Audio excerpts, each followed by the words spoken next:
Yeah, bingo, bingo. We're back. This is ThinkTech Hawaii. I'm Jay Fidell, and we're talking about restaurants of Hawaii today. Very important. We talk about that's a major industry that keeps a lot of people at work, or if it's not operating, a lot of people at home. And executive director of the Hawaii Restaurant Association joins us. That's Sheryl Matsuoka. Hi, Sheryl. Nice to see your smiling face. Hi, Jay. Thank you so much again for having us on. And the handsome guy on the other screen is Mark Spain. He is a big person when it comes to restaurants and the Restaurant Association of Hawaii. But I'm going to leave it to Sheryl to make a full and proper introduction of Mark. Go for it. This is your test, Sheryl.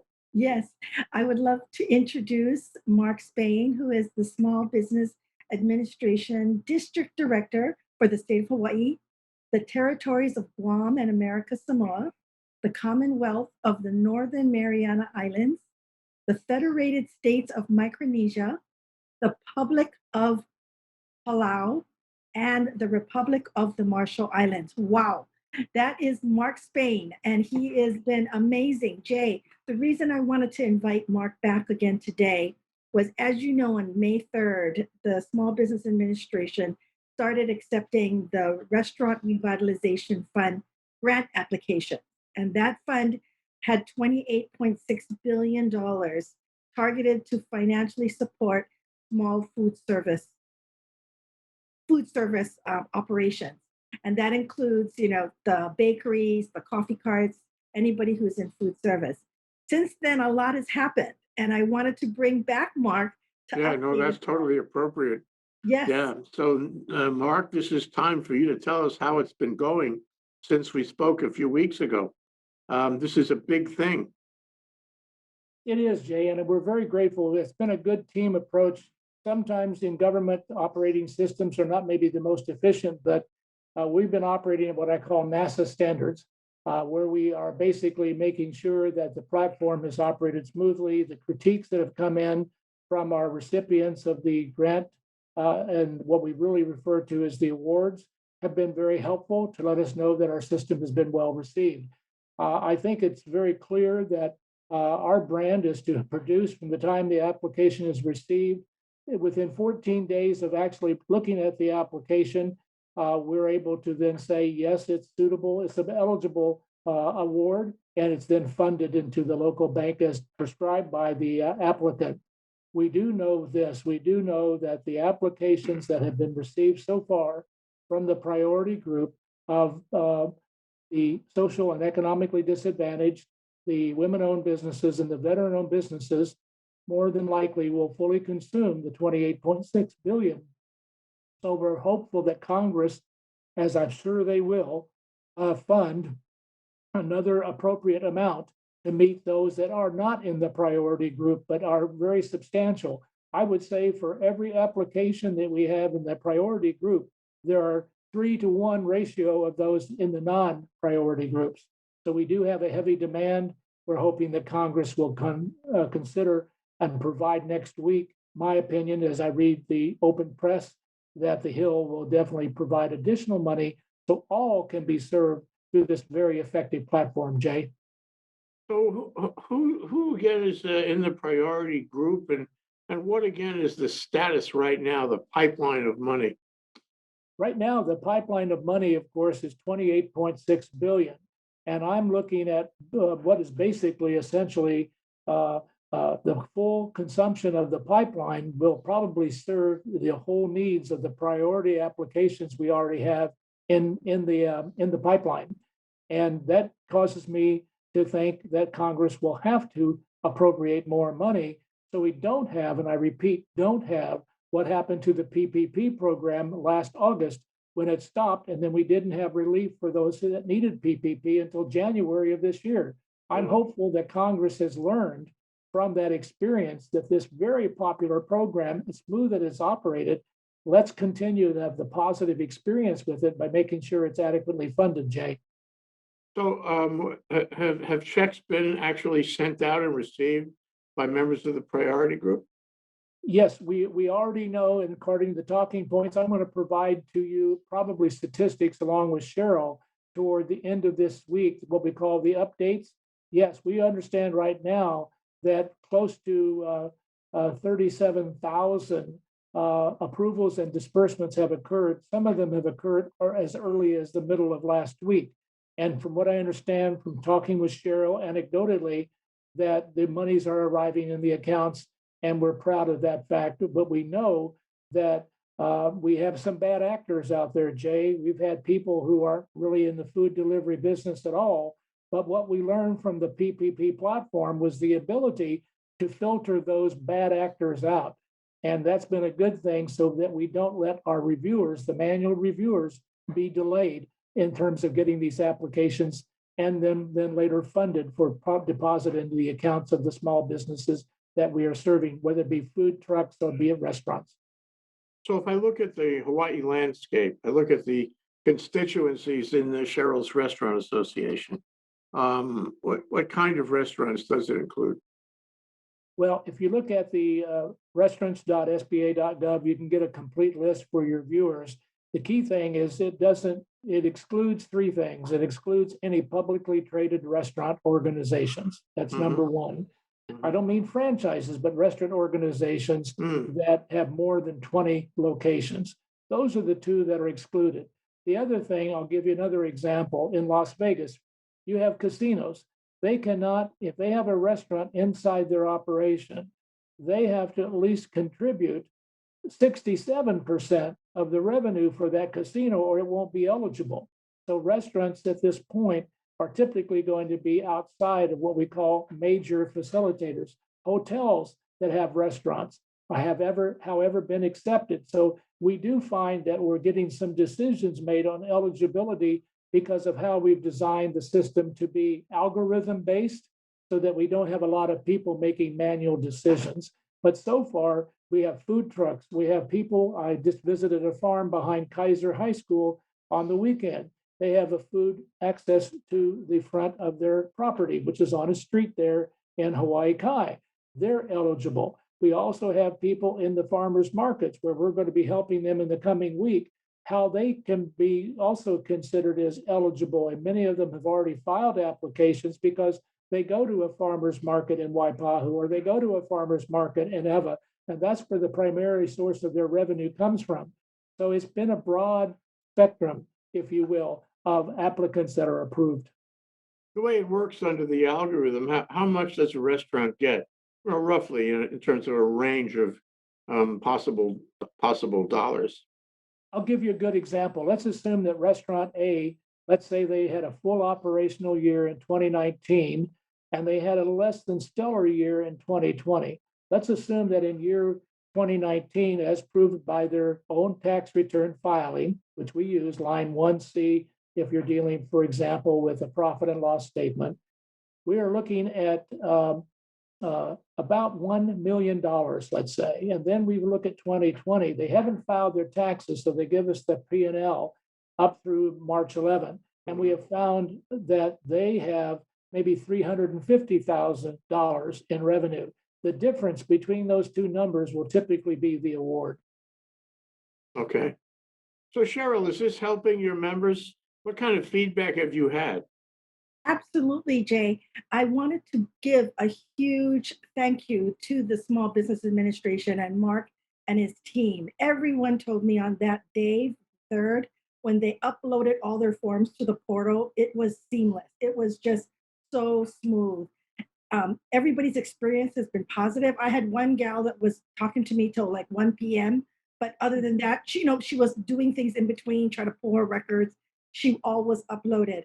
Jay, I know for a fact of a few restaurants in Hawaii that has already had the money in their bank account deposited because they're calling me.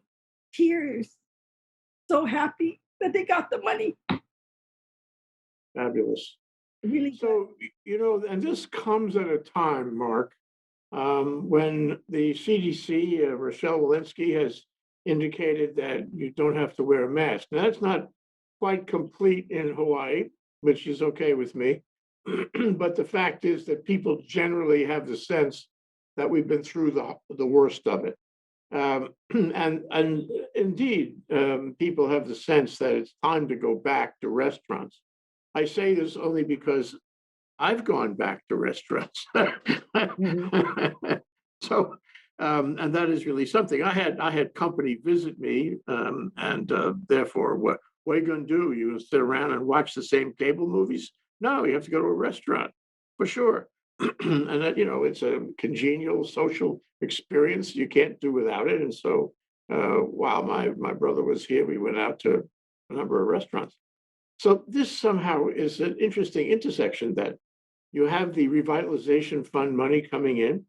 You have these restaurants that are, so happy, have been saved, even, in duress like this. And you have people like me going back. How does it play, Mark? I mean, it seems to me that we have a renaissance going on, don't we? We do. And I think one of the things that I've enjoyed is how people are very creative when it comes to the mask wearing. Because normally, when I went to Roy's restaurant with my family a week ago in Hawaii Kai, and of course, they do the typical contact tracing. And also, I found that I had to wait till 8 o'clock in the evening of that particular night to get a reservation opening. So they were very, very busy, and that was good. But I've really found it was helpful to keep the mask off, how I could very carefully use my salad, how I very carefully would sip my Mai Tai. And that mask stayed off for almost the entire 2 hours I was in that restaurant. So the mask outside, I'm a veteran, I'm 100% vaccinated. And according to CDC guidelines, I'm wearing my mask only when I'm required to do so in a closed room. As part of the Good Morning America program that was done last Friday, which we've shared with the community, they said, fine, don't have to wear a mask for your picture. But then this morning, when I had that submitted to my SBA Daily, my internal publication, oh, we can't use your picture because you're not wearing a mask. And I said, I don't think so. I went back and went straight to the administrator and said, I'm not going to take this. I want this published. I have a good looking guy and I'm 75 and proud of it. So we had a little few chuckles out of that. And handsome. Yeah, well, I'll accept that as opinion of the ladies, including Sheryl. Well, this is just important to the economy and all that. But I wonder how much work does it require for the SBA? Because it's automated to a certain degree. It's happening in Washington to a certain degree. It's direct deposit. It's online. If I want to file an application, I suppose I still can, although the chances are it's going to be used up by the people already filed. But what about you? Are you under a burden with this revitalization program, or is this the matter of keeping numbers on it? Well, I don't view it as a burden. I view it as a community service. I think I was watching a movie not too long ago with John Wayne called The Sands of Iwo Jima. And when I recognized the burden that many of my former colleagues, way many generations before me, I find that when I make calls to people on the weekends to answer their questions, I know that I'm working 18-hour days. And that is probably the joy. It's almost like that old priceless commercial that came out of MasterCard not some time back. This is the value of this, or this is the value of that. But this type of service is a joy. And yes, I'm tired at the end of the day. A glass of wine overlooking the backside of Mauna Lua Bay doesn't hurt to have me go to sleep well, but I enjoy what I'm doing. And the passion for serving the community is the hallmark of my present existence at SBA. And I've got a great team who can't work the hours I do because of union agreements, but I definitely make sure they're supported and covered. It's visible, John. It really is. Mark, so Mark, let me ask you this though. I mean, it's a one-shot payment, isn't it? And so you get the payment. You as a restaurant owner try to apply it in the best way possible, but then that's it. Until Congress decides to put another tranche of money into it. So query, is this going to help somebody who has a restaurant that has suffered for a year, that has dug deep into the pockets of its owners, who exhausted all the savings and resources and other funding? What happens when it runs out for a particular beneficiary? Well, I think at this point, because we're dealing with, first of all, the return of tourism to Hawaii, we know that there are moves afoot to make travel to the mainland easier, or to inner islands, I should say, easier. We're hoping that it goes expanded to both westbound traffic and eastbound traffic to the islands. We're of the opinion, unlike PPP, when it was initially launched last year, we thought that the virus, based on the knowledge of the time, was going to be an 8 to 12 week experience and would go away. Well, obviously it didn't.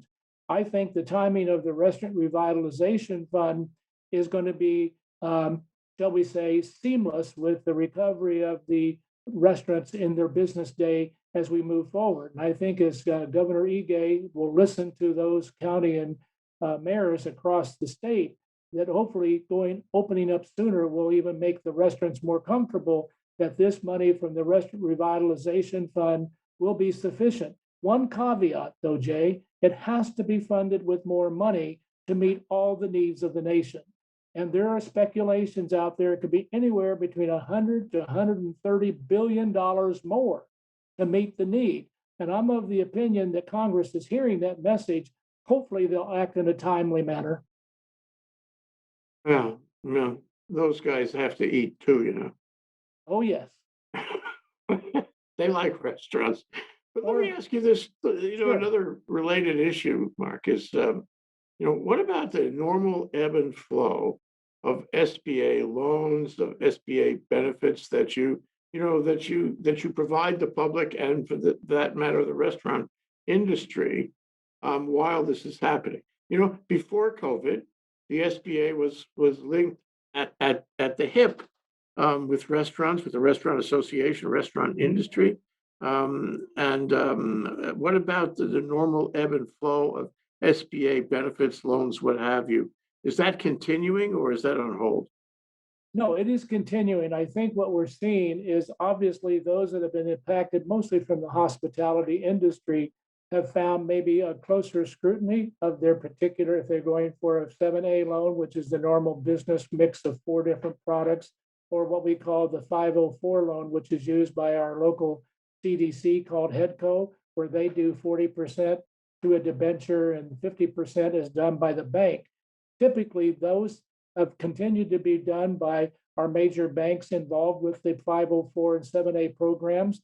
It's only been the hospitality industry, and specifically the food and restaurant businesses, that have had to undergo greater scrutiny. But I will tell you that the amount of disbursements that we have made, I will provide on the next available program. We're going to have an update at the end of the month, Jay.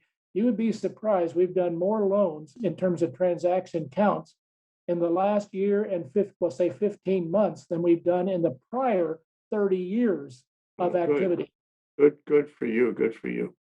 So I my comment a minute ago, I like your feedback on it, is my expectation is that the amount of money that's available to restaurants in Hawaii under the revitalization program is accounted for. It's already marked. And so if I put in an application right now today, which I assume I can do online and all that, I know Sheryl can help me, and so can you, Mark, if I get into that. But the question is, should I? Is it worth my while to get online right now and go through that process in the expectation there will be funding for it? You have nothing to lose by going through and doing the filing. You have nothing to lose. The bottom line is Congress has the responsibility of the purse. The president has the responsibility of signing the appropriation. We have the responsibility of taking a proactive step and file that application.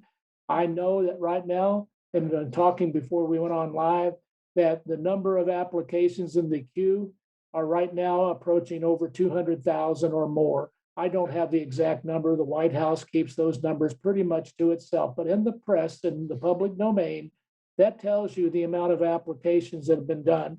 My estimate, strictly through extrapolation, is roughly 15,000 of those applications are coming from Hawaii itself.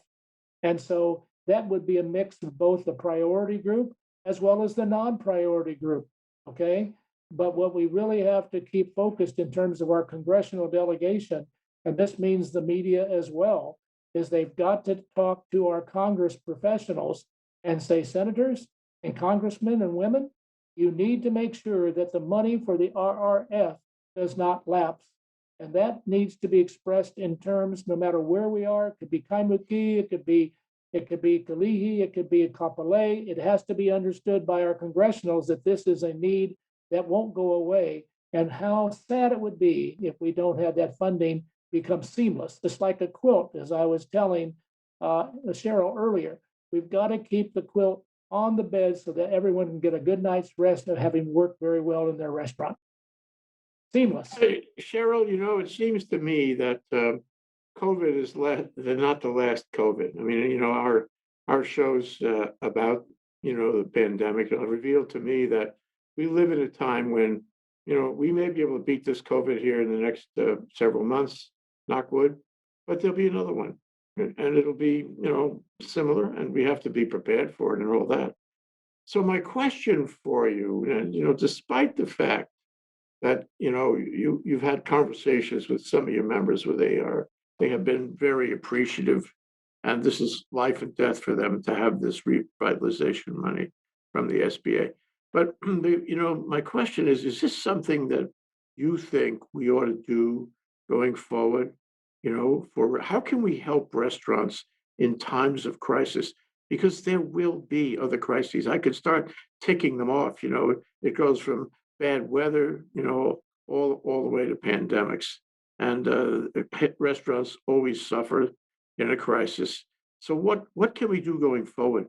What do you want to ask Mark and the SBA and Congress for the industry, after we have gone through this current pandemic? After we go through this current pandemic, Jay, not only funding for specifically what Mark is talking about, your expenses and everything, then there's rent relief. As you know, our largest expenses is rent and then the employees. Um, Local people, the locals can support just like how you did when your brother was in town. Right now, if you have a graduation gift, a Father's Day gift, or even a birthday gift, buy a restaurant card, buy a gift card from your favorite restaurant. That not only supports the restaurant, but all of the suppliers, the farmers, the fishermen, the distributors to that restaurant. But the big message to our national delegation is, you're right, Jay, we need more funds, and we need to be, as you know, Hawaii isn't really a business friendly state. And so we have our challenges here in Hawaii. And wouldn't it be nice if it was more business friendly for not only restaurants, but business in general? We're going to need that moving forward, because you're right. Maybe another pandemic. I'm praying, not. I pray not another 9/11. I pray not another, we've been through it, Jay, you and I, all of these different challenges throughout the years. The economic downfall in 2008, something will happen again, and we need more support. And you're right, business friendly would be number one at the top of the list. Yeah, good. And that's the attitude to have. I think we want to keep our businesses going, but it's got to be well managed, and I think the SBA is capable of managing it well, nationally and locally. Mark, when we spoke last time, you indicated that a given restaurant that had failed, that had closed its doors, would not qualify. That you only were providing this revitalization funding to a restaurant that was in business, and I mean, aside from other conditions, in business, and was still operating and maybe suffering.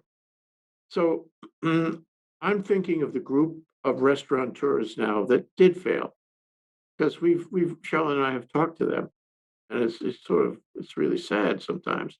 They put their whole lives into the restaurant. It's like an extension of their life at home, their kitchen. That's what it is. It's a hard business, and I'm wondering, about those people, because they're capable of running a restaurant. They're capable of resurrecting their restaurants. Now, they may not qualify for the revitalization fund, but when they come back to you, when we have a resurrection of the industry here in the next few months, knock wood, what will you be able to offer them to get them back on their feet in a new company, a new restaurant, a new entrepreneurial activity? will you be able to help them and how much? The answer to your question is going to be based upon two hypotheticals, given the way you framed it. Number one, this country has been very good when things have gone beyond the control of a given industry, let's say, for example, and there maybe is not an immediate action for like another type of funding that would go for those that have permanently closed restaurants. It could be the fact that there could be reparations for the decisions made by government that cause these people to fail through no fault of their own.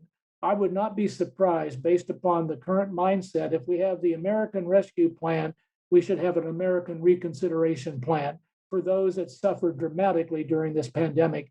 I will tell you, the biggest concern I have in terms of saying that in that hypothetical way is we have to get away from fear. A very famous president said very, very clearly, we have nothing to fear but fear itself.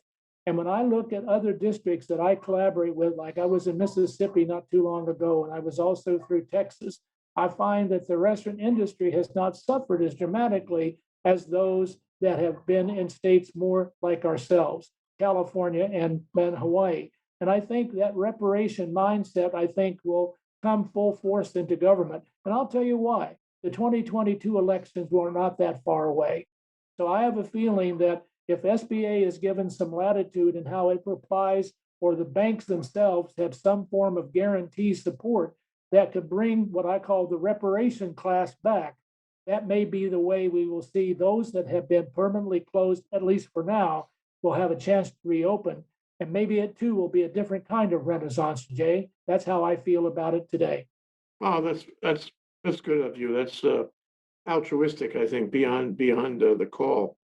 So, what we have is, a bunch of these entrepreneurs who have failed, and we have at the same time we have the possibility of ongoing revitalization money. At the same time, we have people like me and others who are going back to restaurants. So, it's not a bad moment. It's a moment in which you could be somewhat optimistic. And I think it's also, it seems to me, it's a moment which you can be optimistic about the SBA. This kind of program hasn't existed before. Am I right? For the That's correct. SBA. Right? Last time we did this kind of stuff was in FDR's time. In the Works Progress Administration and the like, where we built infrastructure and otherwise provided funding for companies that were involved in that. Fast forward for how many years now? It's 80 years since then, and 90, yeah. And here we are, and the SBA is involved in this. This is a new experience. I mean, it's not only the bad experience of COVID, but it's America finding itself, don't you think? And things will, I think, never change for the SBA. You have entered into a new chapter. Am I right? Absolutely have, and you're receiving talk behind the halls of Congress about making SBA a direct lender once again. That hasn't been done for 40 years. Yeah, I remember when I was practicing, you want an SBA loan, what you get is an endorsement from the SBA approving the loan, and then the bank makes the loan. Right. So I would like to see, and I think there are many people like me, I would like to see the SBA make the loan directly. So if you think that's in the cards, it's a good thing. It's being discussed. Great. Sheryl, we're almost out of time. And, I want to say, that you and I have been doing this for the duration of COVID. We've been talking to Mark and others about, these programs for the duration of COVID. And now it looks pretty good. What is the mood within the industry? What is the mood within not only the owners and entrepreneurs, the ones who have, skin in the game, but the staffs and the kitchen staff and the front of the house staff? How are they feeling? You must be in touch with them. Oh, absolutely.